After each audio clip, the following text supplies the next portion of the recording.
श्री राधा कृष्णाभ्याम नमः। श्री राधा माधव चिंतन के आज राधा कृष्ण की अभिन्नता तथा राधा प्रेम की विशुद्धता, इसके बारे में हम श्रवण करेंगे। कि यशा कदापि वसनांचल खेलनोत्थ धन्यति धन्य पवनेन कृतार्थमानि योगीन्द्र दुर्गमगतिर् मधुसूदनोऽपि तस्य नमोस्तु वृषभानु भुवोदिशेऽपि। श्री कृष्ण ही ब्रह्म है, परमात्मा है, भगवान है। वे सच्चिदानंद स्वप्रकाश और अद्वय ज्ञान स्वरूप हैं। वे सर्वमय हैं, सर्वातीत हैं। वे सर्वज्ञ, सर्वज्ञ, अनंत विभु हैं। वे सर्वलोक महेश्वर शब्द सर्वशक्तिमान हैं। वे अनंत शक्तियों के परमाधार और एकाधार हैं। वे सगुण, निर्गुण, निराकार और साकार हैं। वे ब्रह्म की प्रतिष्ठा हैं। वे ही आश्रय तत्व हैं। श्री कृष्ण स्वयं भगवान हैं। कृष्णस्तु भगवान स्वयं। वे ही द्विभुज, मुरली मनोहर, श्याम सुंदर, नराकृत परब्रह्म, लीलामय, लीला पुरुषोत्तम, भुवन मोहन श्री विग्रह हैं। वे अचिंत्यानंद, विरुद्ध धर्माश्रय और अपार करुणामय हैं। वे साक्षात मन्मथ हैं। वे आनंद चिन्मय रस समुद्र, रस स्वरूप आस्वाद्य और आस्वादक रसिक शेखर हैं। वे अपने असमूर्ध, नित्य परिवर्धनशील सौंदर्य माधुर्य के द्वारा विश्व विमोहन, सर्वचित्ताकर्षण है, सर्वचित्त हरण है। यहाँ तक कि अपने स्वरूप सौंदर्य को देखकर स्वयं ही मुग्ध हो जाते हैं। विस्मापनम स्वस्य च शोभ गर्धेर परम पदम भूषण भूषणांगम। कि अपने ही इस नित्य सौंदर्य माधुर्य रस का समास्वादन करने के लिए वे स्वयं अपनी लादिनी शक्ति को अथवा आनंद स्वरूप को सदा सर्वदा श्री राधा रूप में अभिव्यक्त किए हुए हैं। श्री राधा रानी भगवान श्री कृष्ण की ही स्वरूपा शक्ति हैं। वे श्री कृष्ण की ही अभिन्न स्वरूपा हैं। इसी प्रकार श्री कृष्ण राधा के अभिन्न स्वरूप हैं और इनकी यह रस मधुर लीला सत्य और नित्य है। वस्तुतः लीला तथा लीला में भी अभिन्न ही है। तत्व और लीला एक ही स्वरूप की दो दिशाएं हैं। तत्व में जो अव्यक्त है वही लीला में परिस्फुट है। तत्व में जो बीज है वही लीला में विशाल विशद वृक्ष है। दूसरे शब्दों में तत्व लीला रूप अक्षय सरोवर का एक जलबिंदु है। लीला तत्व का प्रकट विग्रह स्वरूप है।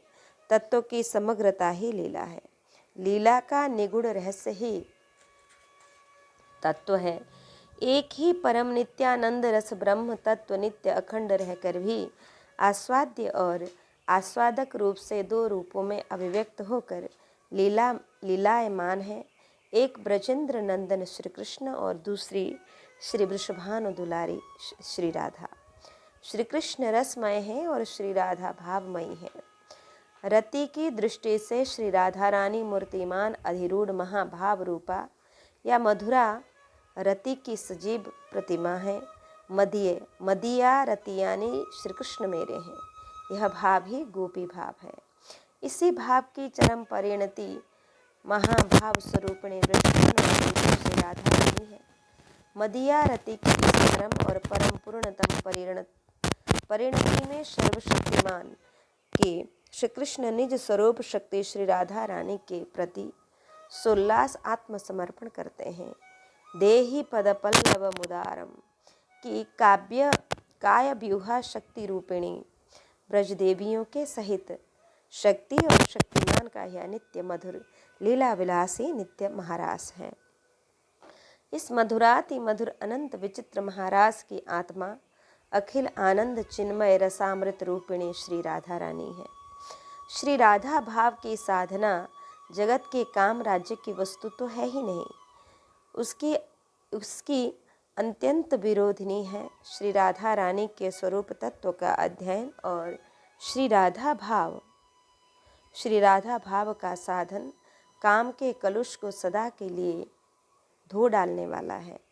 इतना होने पर भी यह शुष्क नहीं है, नीरस नहीं है, चित्त में खिन्नता उत्पन्न करने वाला नहीं है, निदारुण निर्वेद जनक नहीं है। यह रसमय है, आनंदमय है, छविमय है, मधुरिमामय है और मोक्ष तिरस्कारी दिव्य भगवत धाम को, भगवत भाव को प्राप्त करने वाला है।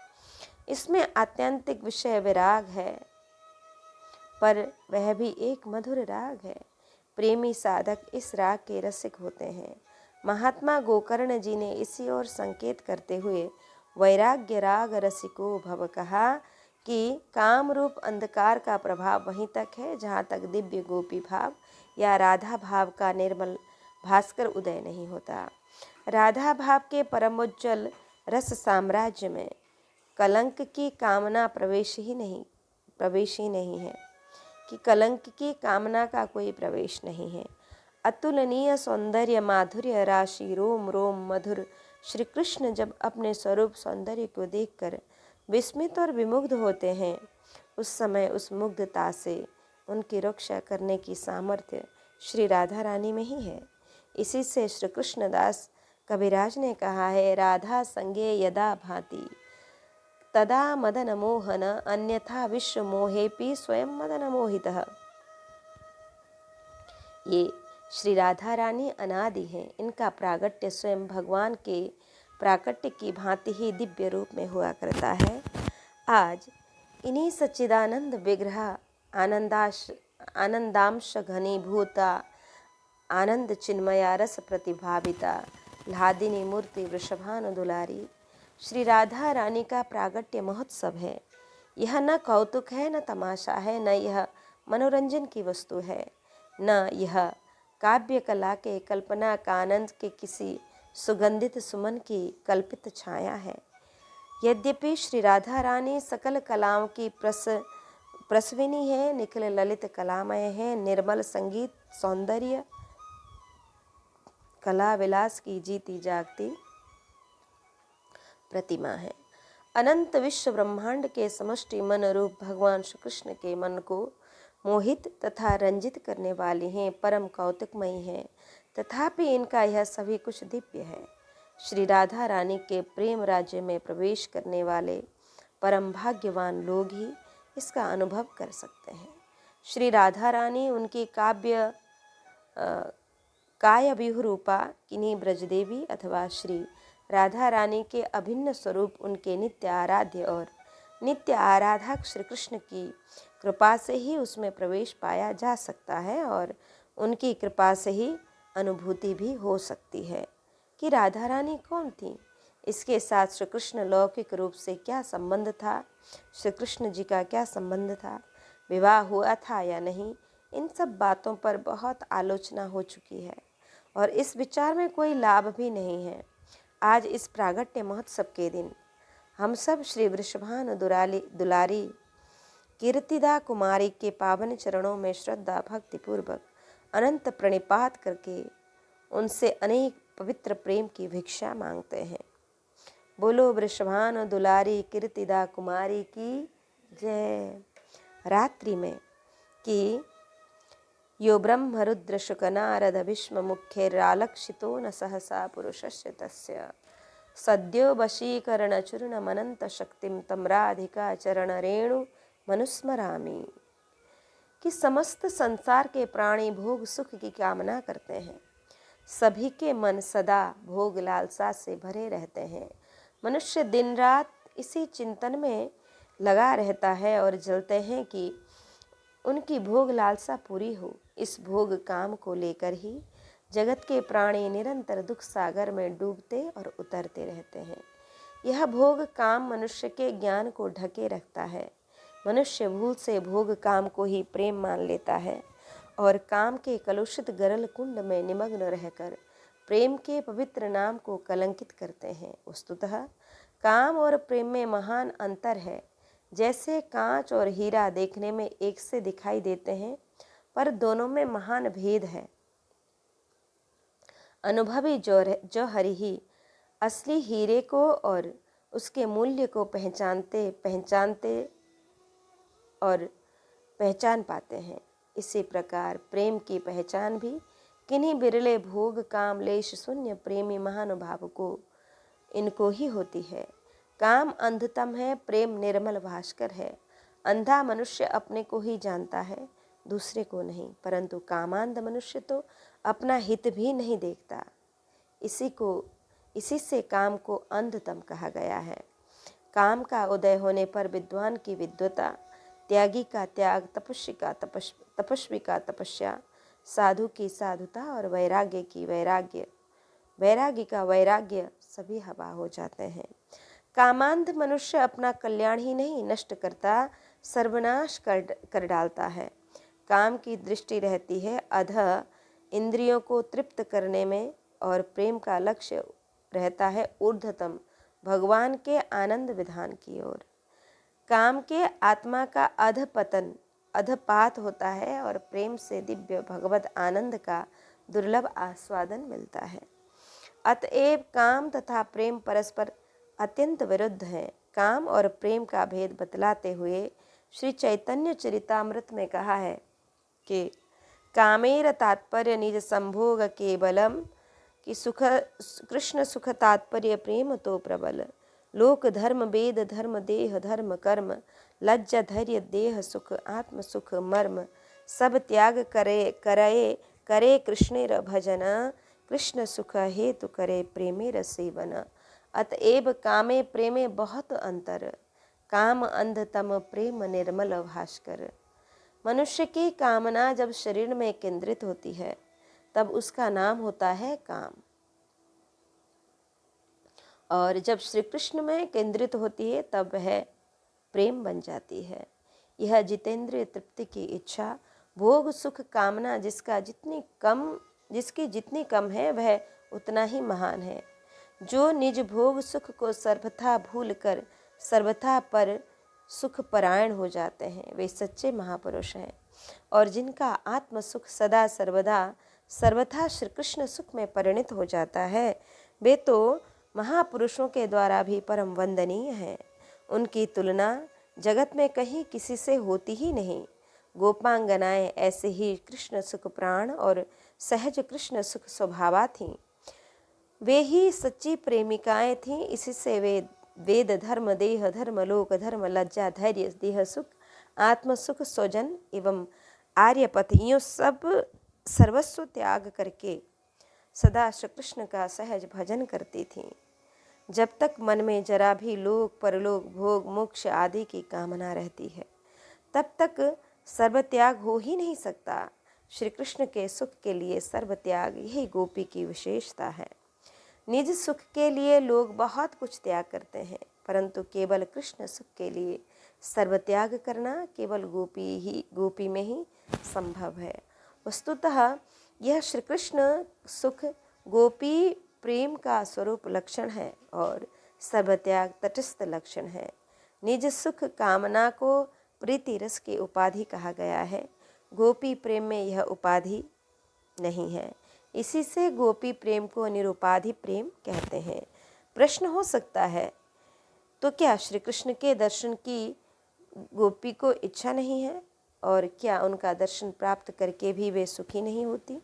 इसका उत्तर यह है कि निश्चय ही गोपांगनाएं श्री कृष्ण दर्शन के लिए नित्य नित्य समुत्सुकता रहती है, और निश्चय ही श्री कृष्ण के दर्शन से उन्हें परम सुख की अनुभूति होती है।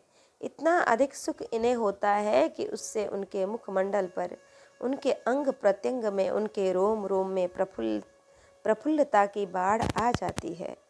पर यह सब इसी कारण होता है कि इसमें प्रियतम श्री कृष्ण को अपार सुख मिलता है। उनका हृदय एक अभिनव महान उल्लास से भर जाता है। मुझे देखकर श्री कृष्ण को कितना महान सुख प्राप्त हो रहा है, इस अनुभूति से प्रत्येक गोपी का सुख समुद्र उमड़ उठता है और उससे उसके प्रत्येक अंग की और मुख की कांति और भी समुज्जल सुमधुर हो जाती है। गोपी की इस परम मधुर आनंद ज्योति प्रसरित मुख श्री पर श्री श्याम सुंदर और उनके अंतर के सुख समुद्र में विपुल रूप में आनंद की तरंगें लहराने लगती हैं। श्री कृष्ण का यह परम सुख गोपियों को पुनः पुनः श्री कृष्ण के सुख दर्शन के लिए प्रेरित करता है। श्री कृष्ण सुखत्वे गोपी सुखत्वम तत्सुखत्वेन पुनः श्री कृष्ण सुखत्वम। वस्तुतः श्री कृष्ण सुख ही गोपी का सुख है और स्वतंत्र सुखानुसंधान की उसमें कल्पना भी नहीं है। श्री कृष्ण आस्वादन जनित सुख भी उसको स्वतंत्र रूप से नहीं होता। श्री कृष्ण सुख परतंत्र ही होता है। गोपी का वस्त्राभूषण धारण करना, श्रृंगार करना, खाना पीना, जीवन धारण करना सभी सहज ही श्री कृष्ण सुख के लिए है। श्री कृष्ण ने स्वयं कहा है, निजांगमपि या गोप्यो ममेति समुपासते ताभ्य परम न मे पार्थ निगूढ़ प्रेम भाजनम। अर्जुन से कहते हैं भगवान श्री कृष्ण कि हे अर्जुन, गोपियाँ अपने अंगों की रक्षा या देखभाल भी इसलिए करती हैं कि उनसे मेरी सेवा होती है। गोपियों को छोड़कर मेरा निगूढ़ प्रेम पात्र और कोई नहीं है। गोपी अपने देह की रक्षा, सार संभाल तथा श्रृंगार सज्जा करती हैं, यह सत्य है। अवश्य ही यह साधन राज्य में एक नई बात है। सभी साधन क्षेत्रों में शरीर की इतनी देखभाल साधन में बाधक मानी जाती है। सभी देह को तुच्छ समझकर देह की सेवा छोड़ देने की सम्मति देते हैं। यह अनोखी प्रणाली तो गोपी भजन की ही है, जिसमें देह की सेवा भी भजन में सहायक होती है। पुजारी प्रतिदिन पूजा के प्रत्येक पात्र को मांझकर उज्ज्वल करता है और सजाता है। गोपियों का यह विश्वास तथा अनुभव है कि श्री कृष्ण की सेवा में निज निज उपचारों की आवश्यकता है। उनमें उनका शरीर भी एक आवश्यक उपचार है। इसलिए वे शरीर रूप इस पात्र को नित्य उज्जवल करके श्री कृष्ण पूजा के लिए सुसज्जित करती हैं। पूजा का उपचार वस्तुतः पुजारी की संपत्ति नहीं होती, वह तो भगवान की ही संपत्ति है। पुजारी तो उसकी देख रेख संभाल सजावट करने वाला है। इसी प्रकार गोपियों के शरीर श्री कृष्ण की संपत्ति है। श्री कृष्ण गोपियों के ऊपर तो उनके यथायोग्य यत्न पूर्वक संभाल करने का भार है। गोपियों के तन मन सभी के स्वामी श्री कृष्ण है। शरीर को धो पोंछ कर वस्त्राभूषणों से सजाने पर उसे देखकर श्री कृष्ण सुखी होंगे। इस कृष्ण सुख कामना को लेकर ही ये प्रातस्मरणीय ब्रज देवियाँ श्री कृष्ण के सेवोपचार के रूप में अपने शरीर की सावधानी के साथ सेवा करती हैं। यह शरीर केवल श्री कृष्ण सेवा के लिए ही है, अतः यह भी परम साधन है और प्रेम का एक लक्षण है। अपने पृथक सुख से तो गोपियों की सहज ही विरक्ति है। एक दिन एक गोपी श्री कृष्ण की सेवा में लगी थी। उससे उसे बड़ा आनंद मिला और उस आनंद के कारण उसमें प्रेम के विकार, अश्रुपात, कंप, जड़ता आदि उत्पन्न हो गए। इस प्रेमानंद के लक्षण काल के लिए सेवानंद में बाधा आ गई। बस गोपी को बड़ा क्रोध आ गया। आनंद पर क्रोध। यह क्रोध वस्तुतः उस सेवानंद जनित प्रेमानंद पर नहीं है, यह आनंद जनित विकार पर है, क्योंकि इस प्रेम विकार ने सेवानंद में बाधा उपस्थित कर दी कि गोविंद प्रेक्षणा क्षेपी बाष्पूरा भिवर्षणम उच्चैरानिंदानंद मरविंद विलोचना। कमल नयना गोपी ने आंसू बरसाने वाले प्रेमानंद की उच्च स्वर से निंदा की कि गोपी गीत में गोपियाँ गाती हैं कि यत्ते सुजात चरणाम्बुरुहं स्तनेषु भीता शनैः प्रियदधि महिकरकशेषु तेनाटवी मटसि तद्वथतेन किंचित् कुरुपादिभिर्भ्रमति धीर भवदाय शाम्नः। कि तुम्हारे चरण कमल से भी अधिक कोमल हैं। उन्हें हम अपने कठोर उर्जों पर बहुत डरते डरते धीरे से रखती हैं कि कहीं इन्हें चोट ना लग जाए। इन्हीं चरणों से तुम रात्रि के समय घोर वन में भटक रहे हो। कंकड़ पत्थर आदि के आघात से उनमें क्या पीड़ा नहीं होती? हमें तो इसकी संभावना मात्र से ही चक्कर आ रहा है। श्री कृष्ण, हमारे श्याम सुंदर प्राण प्रियतम, हमारा जीवन तो आपके लिए ही है। हम आपके लिए ही जी रहे हैं, हम आपकी ही हैं। इस श्लोक में आए हुए शब्दों पर गहराई से ध्यान देने पर 3 बातें स्पष्ट होती हैं। गोपियाँ अपनी विरह व्यथा से जितनी व्यथित हैं, उससे कहीं बहुत पीड़ा उनको इस विचार से हो रहा है कि हमारे वक्षोज से प्रियतम के कोमल चरणतल को चोट लगेगी, और दूसरा कि गोपियाँ अपने वक्षस्थल पर श्री कृष्ण का चरण स्पर्श प्राप्त करके महान सुख को प्राप्त होती हैं, परंतु उस सुख में प्रियतम के सुख को नहीं भूल जाती। गोपियों को अपने सुख का विरोधी भय लग रहा है। इससे वे डरती डरती श्याम सुंदर के चरणों को धीरे धीरे हृदय पर धारण करती हैं। और गोपियों के हृदयों पर चरण रखने से श्री कृष्ण को भी सुख ही होता है, पर उस सुख में भी गोपियों को यह शंका हो जाती है कि कहीं कोमल चरण कमलों को चोट न लग जाए। गोपियों में इसलिए सहज ही निज सुख का अनुसंधान नहीं है।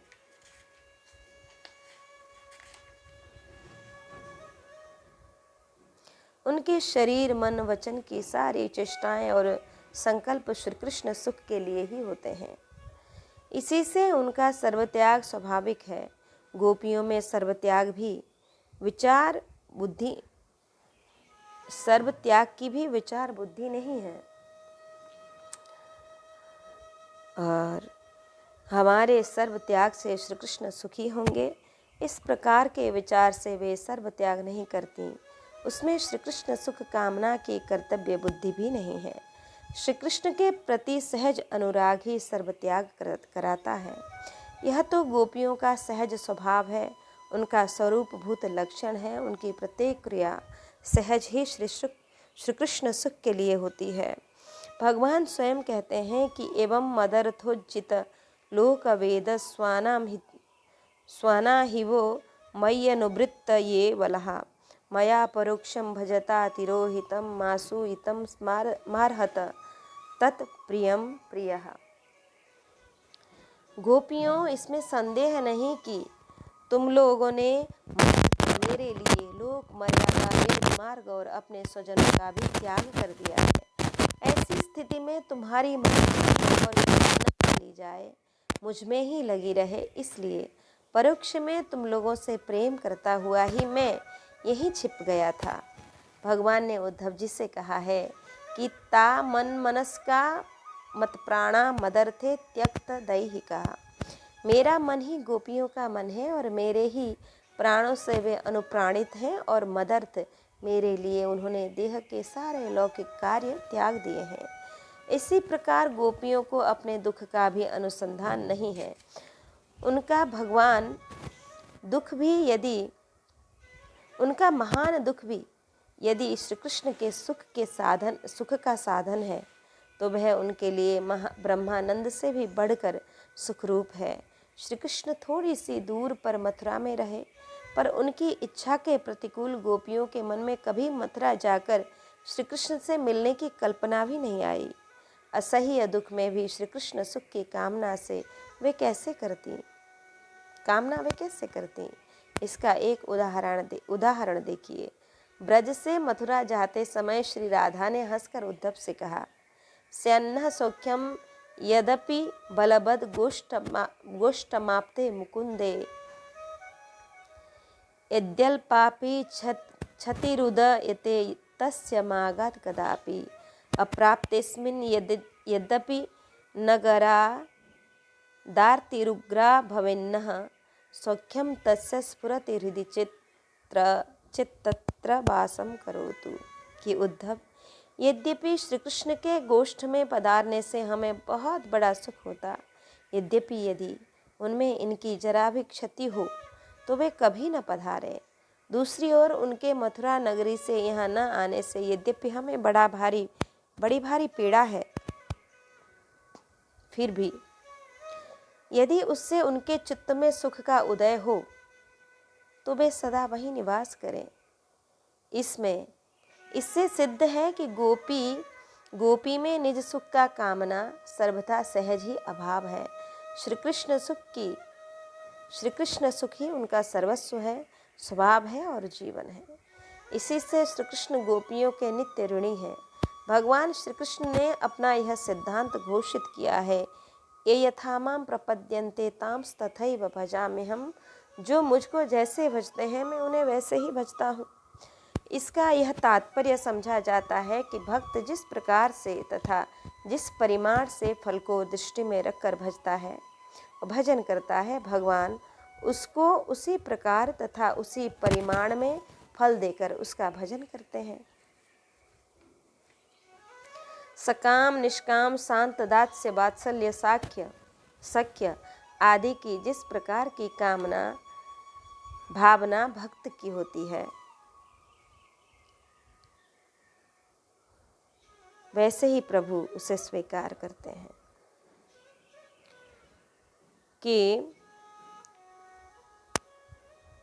परंतु भगवान उससे वही वस्तु प्रदान करते हैं जिस प्रकार से वो भजता है। परंतु यहाँ गोपियों के संबंध में भगवान के इस सिद्धांत वाक्य की रक्षा न हो सकी कि उसके प्रधान कारण 3 हैं। गोपियों के मन में कोई कामना है ही नहीं, अतएव श्री कृष्ण उसे क्या दें।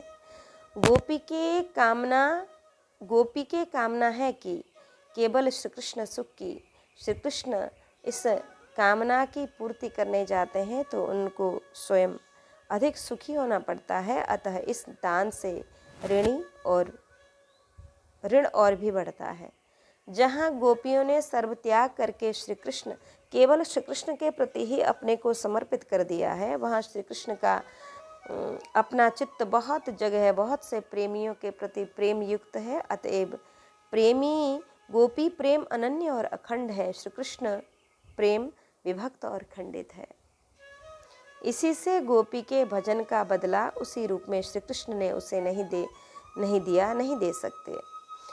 और इसी से अपनी असमर्थता प्रकट करते हुए वे कहते हैं, न पारमेहम निरबद्य संयुजाम स्वसाधु कृत्यम विबुधाय युषापिव माँ यामा भजन दुर्जरगेहस्व श्रृंखलः समृश्च यद्वः प्रतियातु साधुना।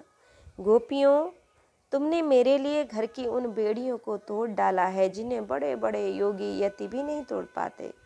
मुझसे तुम्हारा यह मिलन, यह आत्मिक संयोग सर्वथा निर्मल और सर्वथा निर्दोष है। यदि मैं अमर शरीर से अमर जीवन से अनंत काल तक तुम्हारे प्रेम, सेवा और त्याग का बदला चुकाना चाहूँ तो भी नहीं चुका सकता। मैं सदा तुम्हारा ऋणी हूँ। तुम अपने सौम्य स्वभाव से ही, प्रेम से ही मुझे उऋण कर सकती हो, परंतु मैं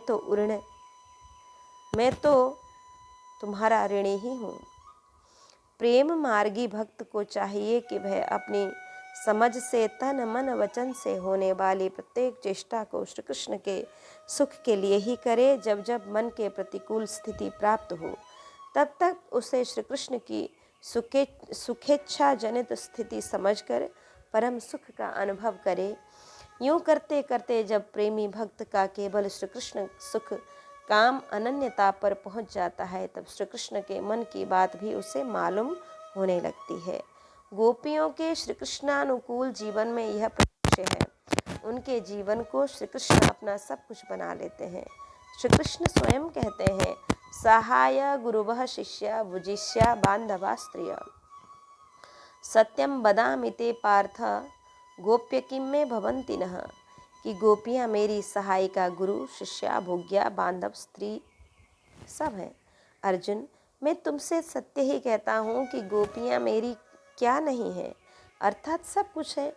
अर्जुन, मेरी महिमा को, मेरी सेवा को, मेरी श्रद्धा को और मेरे मन के भीतर भावों को गोपियाँ ही जानती हैं। मन के भीतर के भावों को गोपियाँ ही जानती हैं, दूसरा कोई नहीं जान सकता।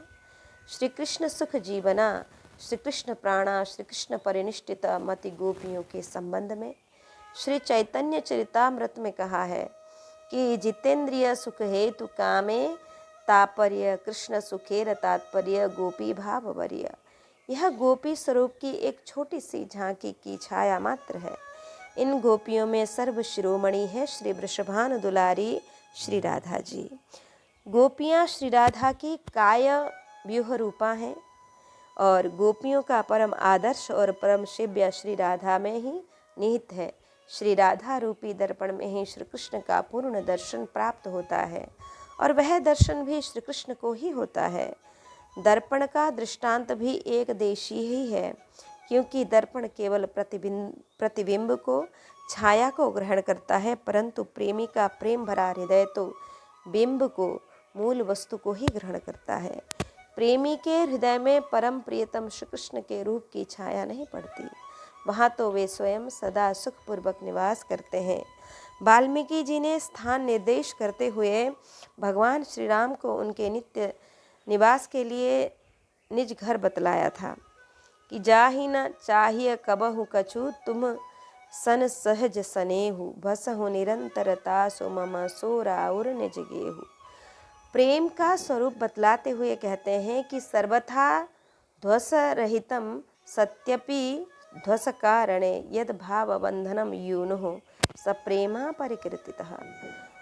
ध्वंस का कारण समुपस्थित होने पर भी जो ध्वंस नहीं होता, जो कभी रुकता घटता और मिटता नहीं, प्रतिक्षण बढ़ता रहता है, उसे प्रेम कहते हैं।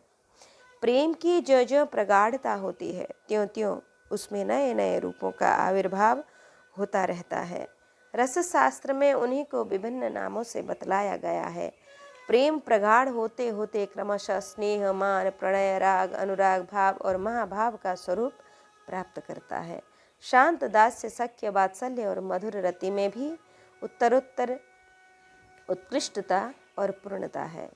मधुरा रति अत्युत्कृष्ट है, इसमें अनुराग की बड़ी वृद्धि होती है। यह अनुराग प्रगाढ़ होकर भाव तथा महाभाव बन जाता है। जैसे मधुरा रति में शांत, दास्य, सख्य, वात्सल्य चारों रतियों का समावेश रहता है, वैसे ही महाभाव में भी स्नेह, मान, प्रणय, राग, अनुराग तथा भाव सम्मिलित रहते हैं। राग की स्थिति में श्री कृष्ण को प्राप्त करने की संभावना होने पर असीम और भयंकर से भयंकर दुख में भी सुख की प्रतीति होती है। तीव्र प्रेम पिपासा के कारण इष्ट वस्तु में होने वाली परमा इसी राग की परिपक्वता होने पर अनुराग होता है। अनुराग में श्री कृष्ण का स्वरूप प्रतिक्षण नया नया दिखाई देता है। जितना ही देखा सुना जाता है उतना ही अनुराग बढ़ता है और जितना अनुराग बढ़ता है उतना ही रूप की नव नव रूपता बढ़ती चली जाती है। श्याम सुंदर में नित्य नव सौंदर्य का दर्शन करने वाली एक गोपी दूसरी नई गोपी से कहती है, सखीरी यह अनुभव की बात, प्रतिपल दीखत नित नव सुंदर नित नव मधुर लखात, छिन छिन बढ़त रूप गुण माधुर्य छिन छिन नूतन रंग, छिन छिन नव नित आनंद धारा छिन छिन नई उमंग, नित नव अलकनी की छवि निरखत अलिकुल नित नव लाजे, नित नव सुकुमारत मनोहर अंग अंग प्रतिराजे। कि अनुराग की पूर्ण परिणति या निस्मतिता, निस्सीमता महाभाव की समीप वर्तिनी प्रेम की स्थिति का नाम भाव है। भाव की पराकाष्ठा ही महाभाव है।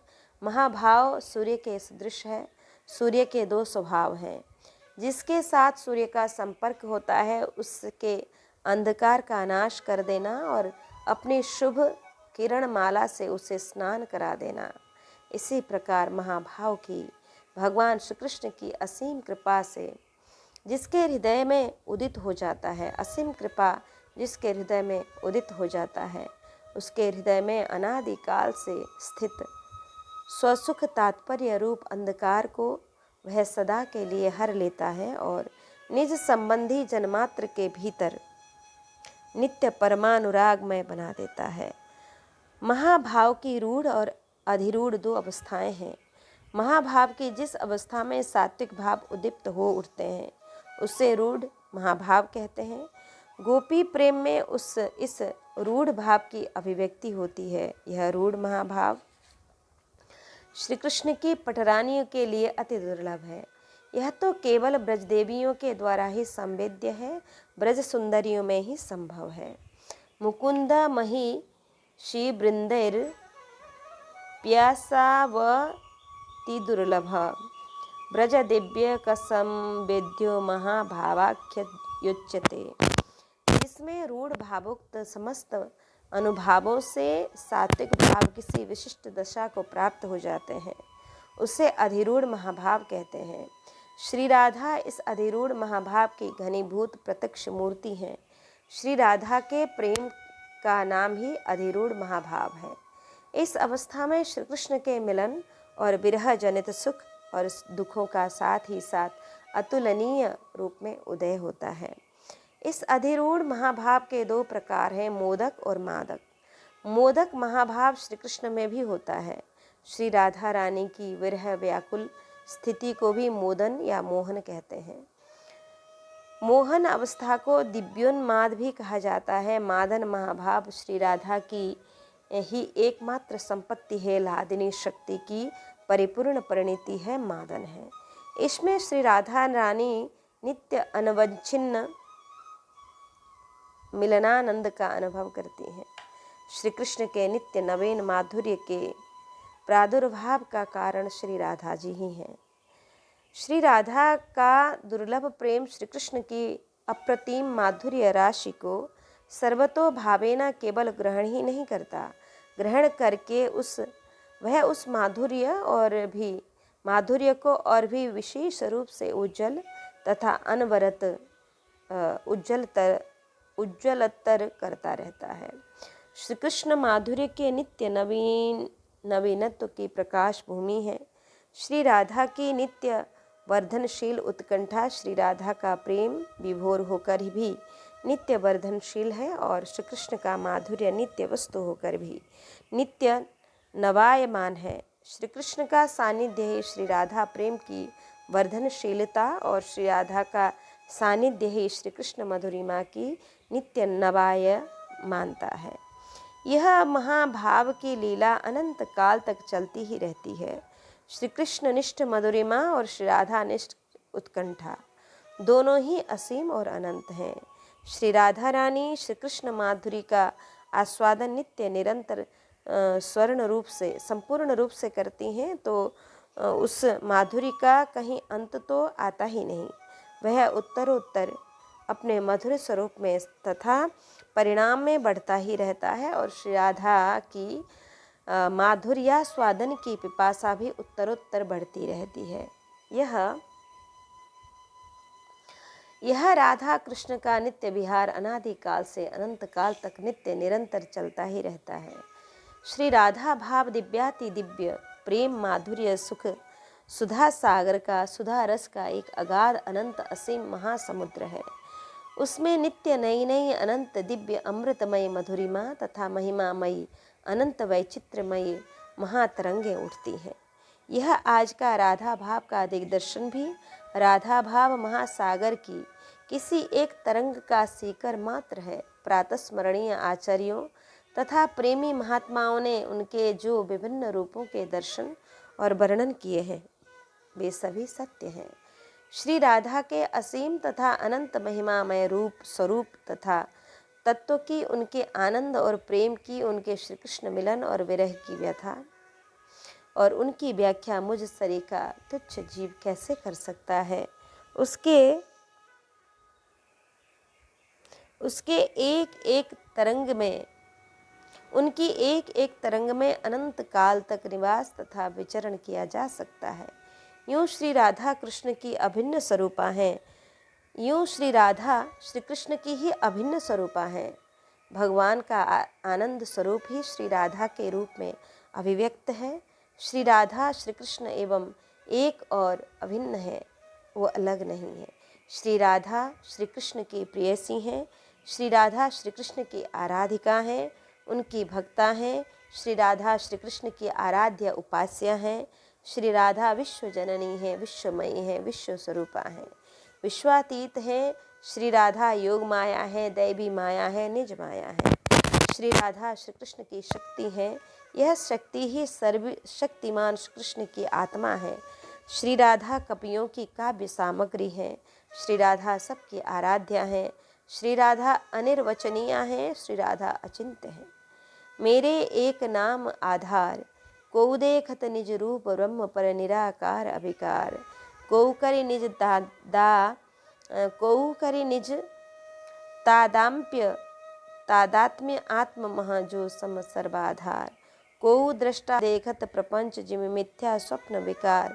को निरखत नित दिव्य ज्योति ही परम तत्व साकार। को कुंडलिनी को जागृत करी षड चक्रनि करी पार।